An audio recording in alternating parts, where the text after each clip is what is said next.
Hey everyone, I'm Josh Lowy, co-founder and CEO of Hugo. Hi, I'm Courtney Johnson, and I run community and social marketing at Hugo. We have a lot of great content to cover today. We're going to dive into what an idea meritocracy is. But first, I want to set the stage by going through why you should care about achieving it at your company in the first place. Here are a few of the top benefits of an idea meritocracy that we've experienced at Hugo. First, it increases the quality of decision-making by tapping into the collective intelligence of everyone on your team. It's going to increase the chances of the best ideas bubbling up to the top, which is fantastic. It's also going to increase speed by removing bottlenecks in the decision-making process and being able to push all of those decisions sort of down the organizational stack. It's going to allow everyone on your team to move faster because people can now operate a little bit more independently and make decisions autonomously. So if you break down speed even further, if your company can now do more in the same amount of time, it's going to improve your competitive edge, which is something that's really critical. And finally, employee happiness. It's going to make a huge difference here. By allowing everyone in your employee base to have a medium for their ideas to be communicated, heard, debated, it's going to increase the overall employee engagement across the board. And then you kind of get this loop, right? More engaged employees are going to be more fulfilled at work, which in turn leads to better quality decisions, which moves to quicker work. And then now you've got that going, and it's just going to be a positive reinforcement cycle. The better people feel, the better their work is, the more their potential is unleashed. And that's something that is really exciting to achieve as a manager or as someone on a team to feel like it's been achieved for you. So here's a brief agenda of the content we'll be discussing today. We'll cover what an idea meritocracy is and where it comes from. We'll look at what it takes to be a company that's good at idea meritocracy. And finally, we will cover how you do a good job of implementing this yourself in your organization. So let's dive a bit deeper into these concepts as we explore what an idea meritocracy is. So an idea meritocracy is the simple premise that ideas win on merit, not any of these other things that exist out there in the world that we have all experienced, like the seniority of an executive, how long they might have been at the organization, gender, personality, etc. And this really matters because it levels the playing field for everyone in the organization or all the employees in terms of the participation of their ideas. And I know, Courtney, when you first joined Hugo, we spoke a lot about this. It was a big part of the onboarding process, and it was the first time you'd heard about it, and you asked me a lot of questions. So do you want to maybe, now that you've learned it yourself, do you want to maybe take us through where the concept comes from? So this term actually was coined by Ray Dalio. He's the co-CIO and founder of Bridgewater Investments, which it's the most successful hedge fund in history. But after stumbling into the stock market prediction, Ray realized he had to lay off all of his staff, and basically realized that he had to hire people that wouldn't be afraid to disagree with him in the future, so he wouldn't be in that predicament in the future.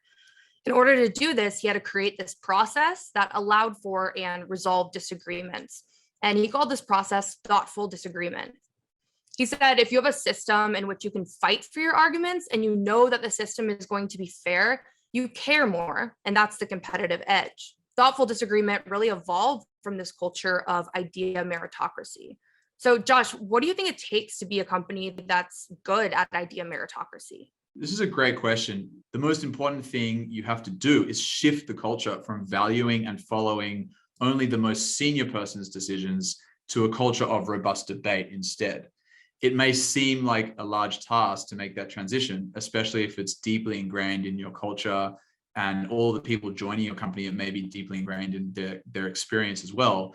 But you can get started with these, first few things. Allowing people to feel comfortable sharing their views. This ties back to increasing employees' overall engagement and happiness at your company. Second, you have to have a model where it's okay for people to defend their views and opinions in different mediums. And then finally, you have to create an environment where others feel comfortable disagreeing and persuading their colleagues. So think of this as a culture where people have strong opinions that are weakly held. You always have a point of view on something, but at the same time, you hold this kind of opposing feeling in your head, which is you're totally open to changing your mind if someone else in your team can, make an argument that you think is stronger. So Josh, circling back, how does this look like in the real world? What are some real world examples that we might see in our organization or somebody else could see in their organization? So allowing people to feel comfortable sharing their views, this is pretty important. A big part of this is not just getting people to share their views, but in order for them to share their views the right way, they first have to be informed. So making sure to reinforce company habits around information sharing across the business is a really big part of achieving this. At Hugo, we do this in our meeting structure. Our company meetings have a section in the agenda for people to socialize what they're working on with the rest of the group. This allows each person to see how their cog kind of fits into the bigger machine and appreciate the role that other teams are also playing in realizing our overall vision as a company. We also do this with our meeting notes. We make sure that all meeting notes from team and customer calls are posted to relevant Slack channels so that everyone can be across each other's work without having to spend a bunch of cycles through, going through a million Zoom calls all week. And, once people are informed, now you need to cover that spectrum of communication methods so that the different personality types in the company also have the ability to provide their input in a way that where they're most comfortable or in a way that allows them to communicate most effectively. If you think of the typical introvert in one team and extrovert in another team, you put the two of them in the same meeting and all of the outcomes are probably going to be over-indexed towards the positions held by the extrovert, who's probably going to take up the majority of the airtime on that Zoom call. But if you provide an agenda in advance and you allow attendees to provide written opinions through that agenda that people are going to read beforehand and consider, now the meeting facilitator will be able to take all the considerations on board across the spectrum. A model as well where it's okay for people to defend their views and opinions. There's nothing overly complex in achieving this. At Hugo, we simply reinforce it in sort of all aspects of our company culture. So we make sure to cover it when we're recruiting talent and explaining to them what it's like to work at Hugo. When those people then join the business, we reinforce it during the onboarding process. We reinforce it in one-on-ones, team meetings, company meetings. And I also even personally try and reinforce it myself by being comfortable having healthy debates with other people in group Slack channels, which often results in me changing my mind in front of everyone. And I think that also makes a big difference because other people in the company see, CJ actually pushed back on Josh and she wanted to go in direction B instead of A. And Josh kind of, accepted that. Maybe I can do that too. And so that really makes a big difference. When you combine all these things together, sorry, just one more thing, Courtney, when you combine all these things together, you're making sure people are informed, you're making sure they have different mediums through which they can make their opinions known to others. And then you also allow for debate to happen kind of in the open. That's the trifecta for really, getting there. I hope that's maybe a good example of how we do that at Hugo. Yeah, the example of leadership being able to change their minds because of pushback in a really public place on Slack is super helpful for me and the rest of the team because it sets that example of being able to take your ego out of decision making, just like you said, and be able to make faster decisions, more informed decisions, and be able to change our mind in a public forum without feeling insecure about it. It really helps and it really sets the standard for everybody in the organization. We also do this with our meeting notes, which I think is really important to cover. So we make sure that all meeting notes from our team and customer calls are posted to relevant Slack channels so that everyone can be across each other's work and meeting outcomes without having to spin cycles in a million Zoom calls every day, every week, every month. And that has a big impact as well, just sharing meeting notes so that you can know what happened without having to be there. I think by seeing leadership be able to change your mind in a public forum really creates this environment where others feel comfortable disagreeing and persuading their colleagues. My team actually disagrees with me often about direction for social media tests or strategy. And I make sure to hear them out since that's the example that's been set, is taking ego out of the decision-making process. since my onboarding, I really felt like my decisions have always been heard. So now I try to set that example for my team as well. But I've heard, Josh, that this hasn't always been the case at Hugo. Can you talk about kind of how you got here and where you started? So yeah, an idea meritocracy, it wasn't always a word or core part of Hugo's culture, to be honest. It did actually always exist between Darren and I. I think that was a big part of what made our co-founder relationship something that was special and could exist, is we could be brutally honest. We could be brutally honest with one another and not really hurt each other's feelings. But how do we diffuse that from ourselves and sort of spread it throughout the org? That's been something that we've been developing over time.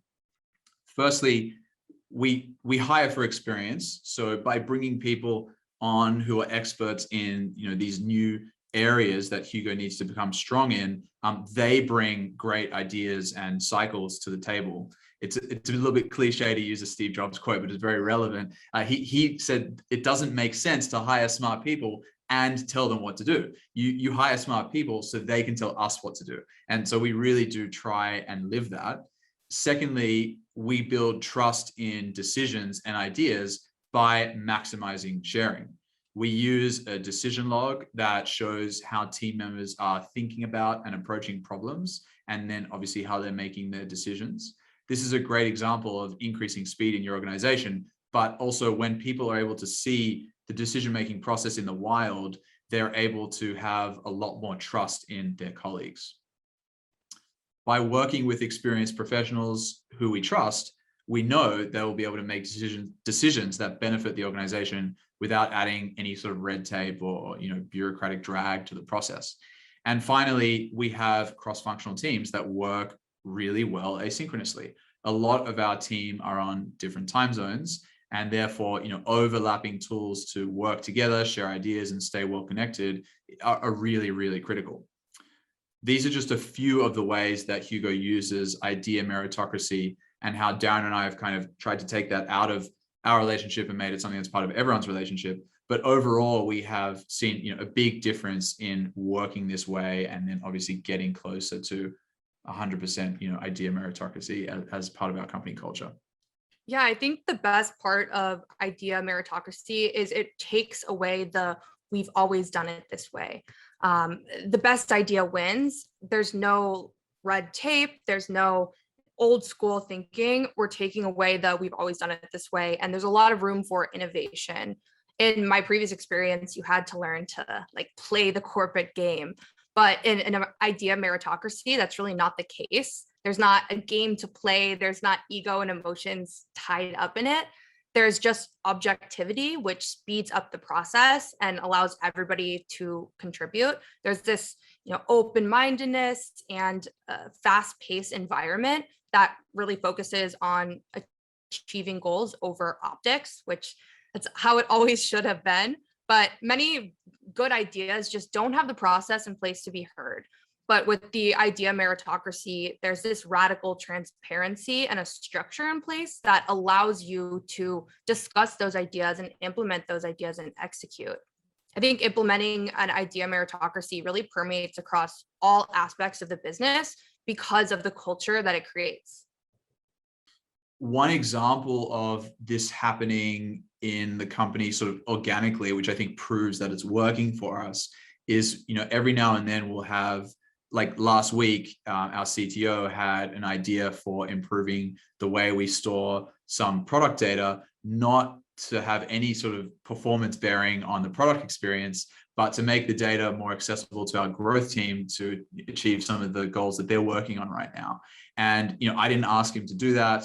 No one on the marketing team asked him to do that. But because he was aware of, what's so important to them right now, what their key work streams are, and he obviously knew about how his decisions were impacting them, he was able to connect the dots, do some research, put a little proof of concept together, bring that to the next company meeting, all without anyone having to actually formally put that on his sprint. And that was an awesome outcome. And when those kinds of things happen, that for me is proof that it's working, and sort of it leads to these kind of wonderful outcomes for the team and for the company.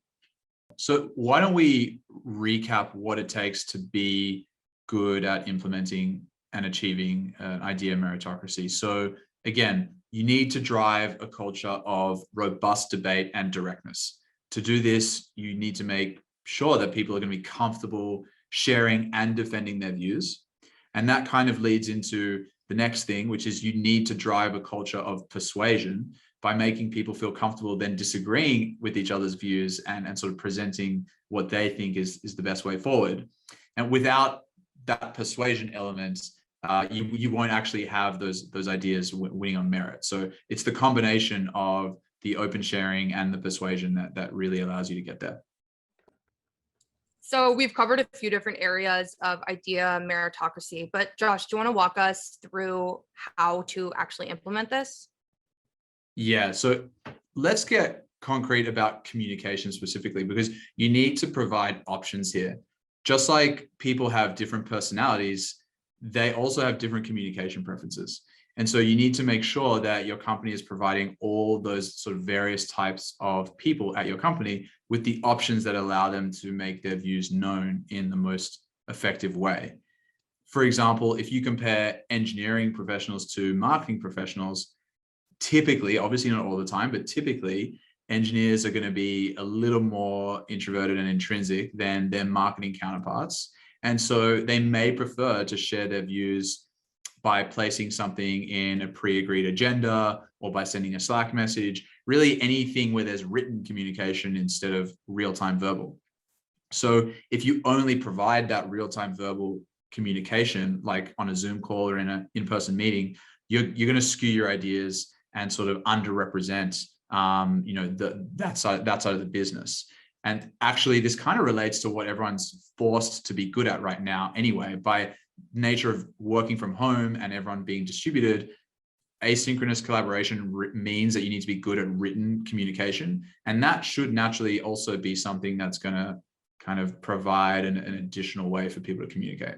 Yeah, I think having to learn and get good at written and async communication, as most orgs have gone remote, has been hugely beneficial. I mean, in the current COVID culture, we've had to create new ways of communicating using Zoom and Slack and all of these other tools. And it's really reframed 9-to-5 working culture in many ways. It's flipped how we communicate on its head.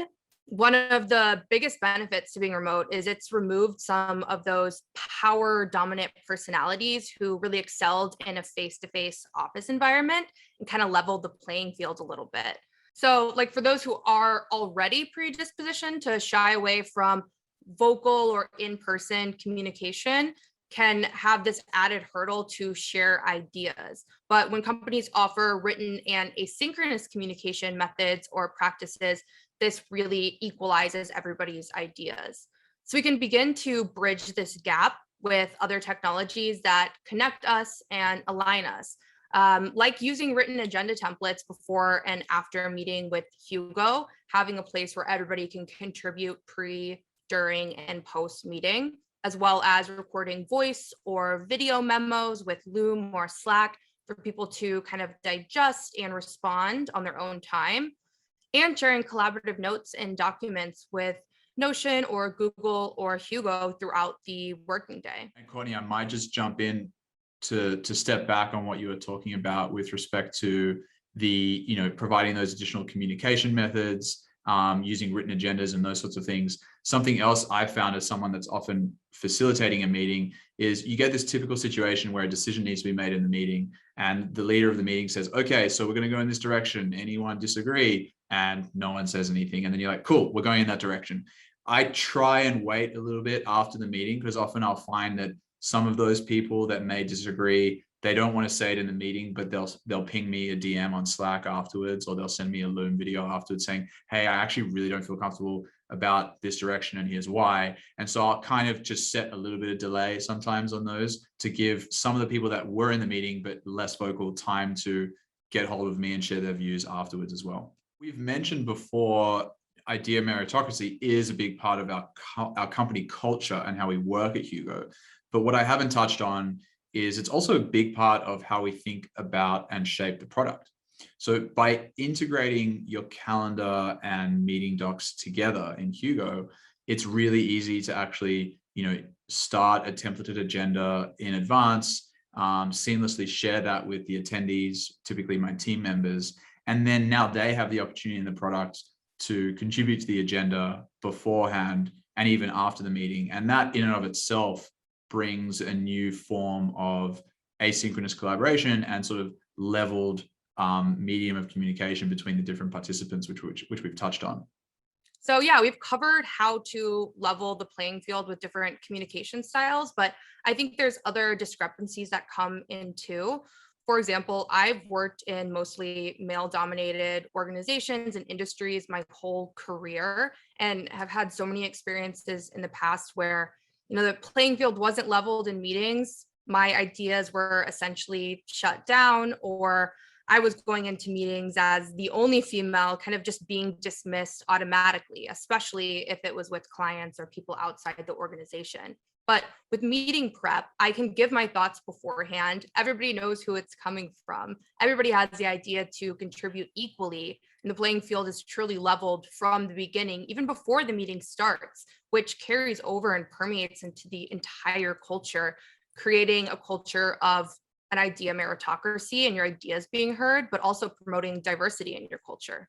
Good point, Courtney. I think being totally honest, a positive unintended consequence of what we were doing at Hugo, implementing the concept of idea meritocracy. And I've appreciated that more and more as people like you and other women have joined the team and commented often early on in their Hugo career how much the participation rate between everyone seems fairly even. And I think that's probably a good segue into talking about, okay, this is, Hugo's talking about, these awesome outcomes, and it can seem a little bit overwhelming. What's the most effective way to devour a whale? One bite at a time. So let's talk about how we can actually get from nothing to something. My recommendation would probably be changing the way you're running your meetings as a starting point. If you can just do that and your team can probably get good at it in 30 days, then you'll probably see it start to naturally flow into other parts of the business. And so what do I mean by that? If you start to say, all right, everyone, for this team meeting that's happening every week, there now has to be an agenda beforehand, and I want everyone to contribute to it. And then we're also going to have time at the end where we debate the outcomes, and everyone has to make sure that they're providing their views. If you just move your meeting behavior and habits from nothing to something like that for 30 days, that's probably a really good starting point and will be my recommendation, my number one recommendation. Yeah, I think once you have your philosophy or goals around your culture in general, but especially your meetings, a good next step is choosing a software that aligns with these things and can give a voice to others. Yeah, that's a great point, Courtney. I think now is a good time to talk about Hugo. If you are thinking as you've gone through this content, meetings are probably a really good place to take a first stab at implementing an idea meritocracy in your company. Hugo is going to make that really, really easy for you. It brings your calendar and docs together so that collaborative meeting notes is something that you achieve out of the box. Agendas can be achieved in one click, and you can circulate those agendas with the meeting attendees in advance to sort of get that early preparation, diversity of communication methods that we were speaking about. So Hugo's pretty friendly depending on what size of a company you are. If you're a small startup just getting going and you want to have some lightweight process that's not super heavy, Hugo's actually free for up to 10 team members and you can get started today. If you're a bigger org, you've got some more sophisticated needs, you can speak to our sales team, and all of that's available on our pricing page. But I'd encourage you just to check out the free version first, and then you can go from there. So I really appreciate your time today, going through this, learning about, and just being open. If you're the kind of person that's watching this webinar, you're already way ahead of the crowd because you're actually open to new ways of working and looking for how you can implement that. So thank you to you, and Courtney, thanks for jumping on, providing your experience, sort of wearing two hats, someone who's had other experience where an idea meritocracy is not implemented, and then what it's like at Hugo and how we make that happen. So thank you. And thank you, as Josh. I say at the end of my team meetings, I'll see you online.